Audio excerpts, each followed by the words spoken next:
buzzing around the stage. First graders at Hilton Head Island School for the Creative Arts are proud to present Bugsville Picnic. Each first grade class dressed up as different bugs, and each group gets a chance to step into the spotlight, singing, dancing, and educating the audience about what type of bug they are. It's an original show about getting ready for a picnic, and we looked at their social studies standards and the science standards to include everyone has a job to contribute to the getting ready for the picnic. So we have fireflies who light the way, we have butterflies and bees who gather the pollen. We also have some fruit flies who are often misunderstood, but they gather the fruit for the picnic. And we also have our army ants who tell us all the parts of a plant. Soil. The performances showcasing what students are learning about in their classrooms about insects and plants. A bumblebee. I've learned about this insect that they are very dangerous because if you bother them, then they will sting you, which causes very much pain. I'm an firefly. When it's dark out, we help light the way.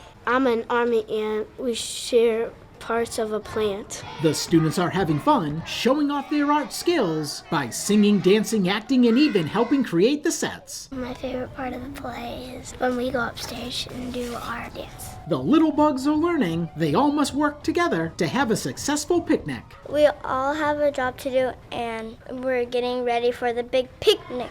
The songs and dances are filled with facts about the insects and plants. We want them to learn while they are singing, while they are dancing, while they are acting. And not only does that give them confidence, but it helps them to retain the information in science and social studies. All first grade classes took part in the Bugsville Picnic performance. At Hilton Head Island School for the Creative Arts, Ron Lopes, Beaufort County School District.